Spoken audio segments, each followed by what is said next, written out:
The day Ozzy Osbourne became a Hells Angels leader. And the crazy thing, he did.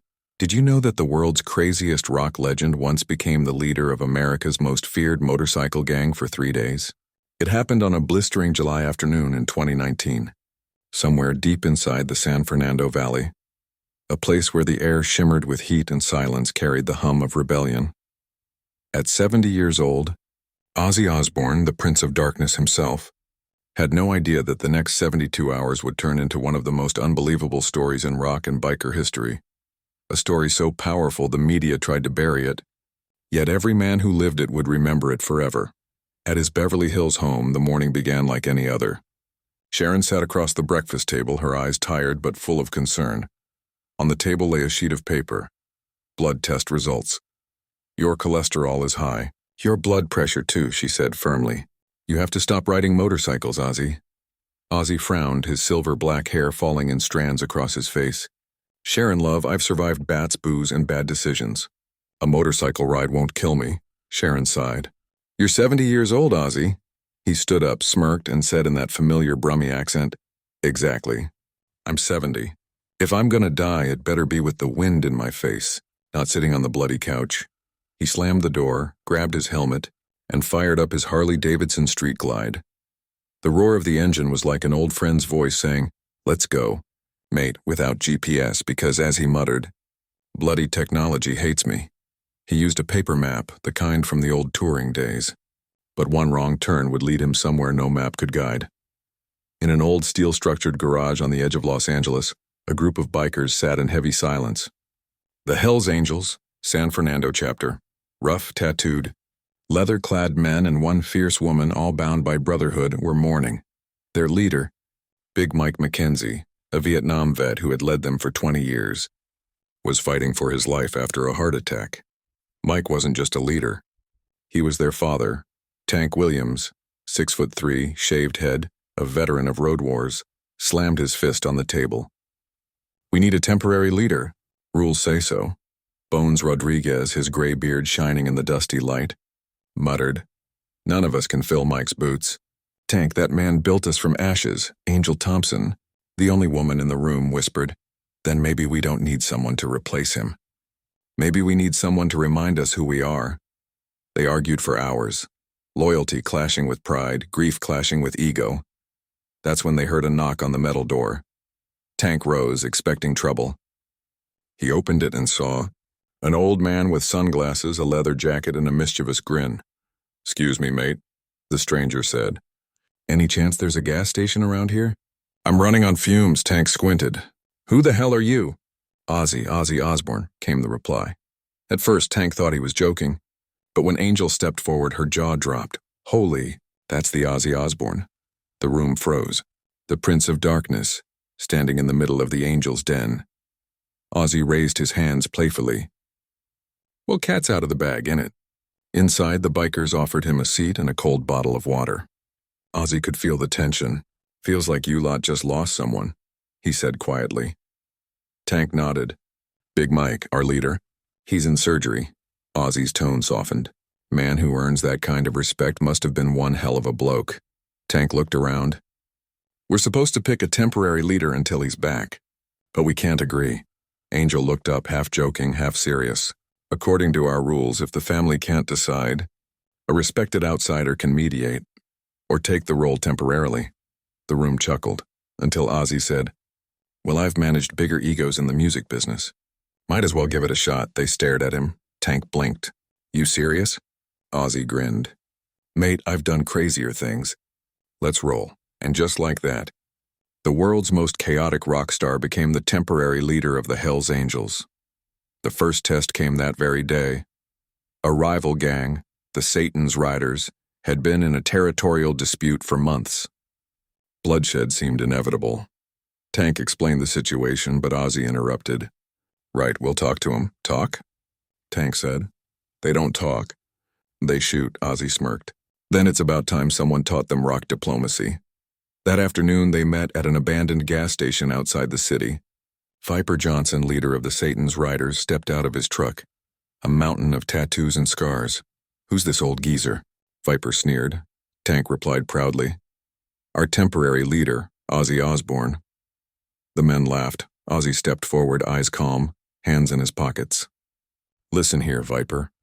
I've faced crowds of 50,000 drunk maniacs throwing bottles at me. You don't scare me.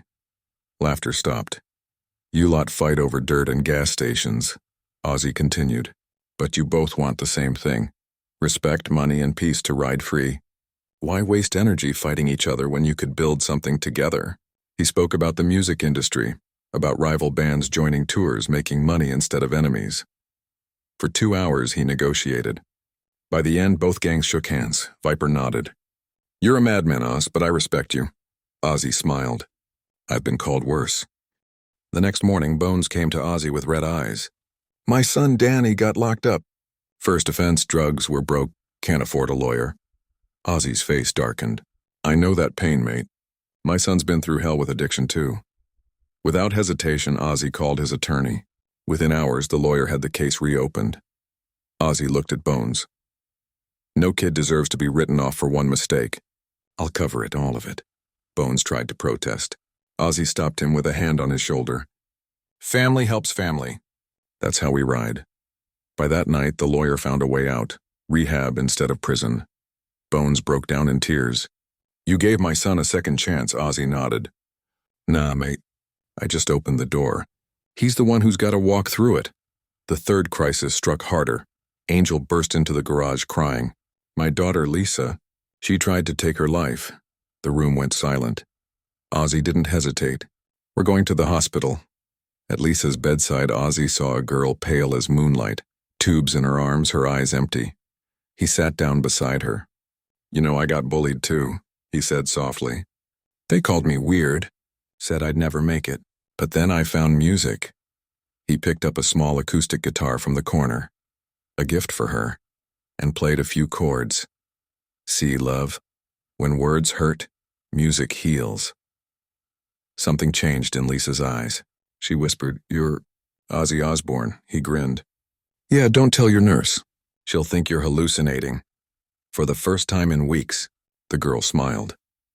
Doctors later said her response to therapy after that day was miraculous.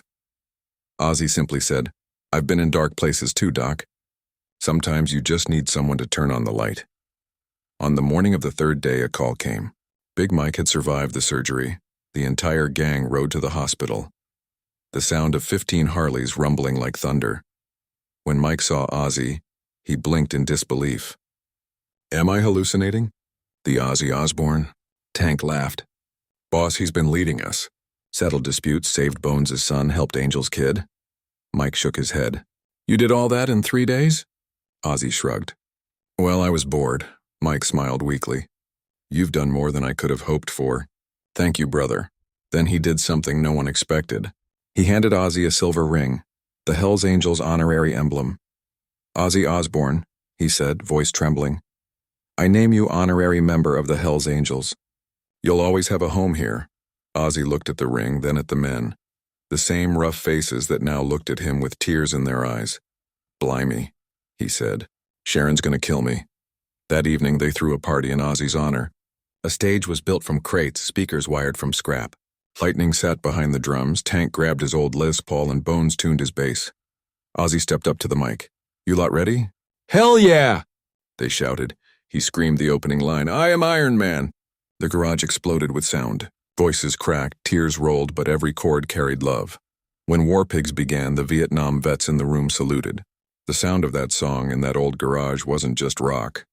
It was healing. Ozzy's voice cracked near the end, emotion taking over. Mike, this one's for you, mate. You kept the light on. As the song ended, silence filled the air. Then thunderous applause. Men who had seen death and war were crying openly. The next morning, EMZ broke the headline. Ozzy Osbourne becomes temporary Hells Angels leader and brings peace to L.A. Rolling Stone called it rock and roll redemption. CNN simply said, the most unexpected act of leadership in decades. When asked about it, Ozzy laughed. I've bitten bats, pissed on monuments, and now led a biker gang. Just another Tuesday. Sharon rolled her eyes in an interview. He's 70, still finds new ways to surprise me. But I'm proud of him. He led with heart. Weeks later, Bones' son Danny completed rehab. Ozzy visited him quietly. "You did it, kid," he said. Danny cried. "You saved me." Ozzy shook his head. "Nah, you saved yourself. I just showed you where the strings were." Lisa recovered too. She sent Ozzy a letter. "Thank you for giving me music again. I'm learning guitar every day." Ozzy framed that letter in his studio. In the Hells Angels garage, a plaque was mounted on the wall. Honorary leader Ozzy Osbourne. July 2019, music, brotherhood, redemption. Tank looked at it every morning and said, "He didn't just lead us. He showed us what leadership really means. Lifting people up, not tearing them down." A year later, Ozzy rode back to that same gas station, the one where it all began. He turned off the engine, looked up at the dusty sky and whispered, "Thanks, Mike, thanks, brothers. Guess rock and roll isn't just on stage after all." The wind carried the sound of distant engines, maybe just the wind, maybe something more. Ozzy smiled. Still crazy after all these years. If this story touched your heart, don't forget to hit the like button, share it with your friends, and subscribe to our channel, Voices of Darkness, where music, memory, and humanity meet. Because sometimes, the darkest stories hold the brightest truths.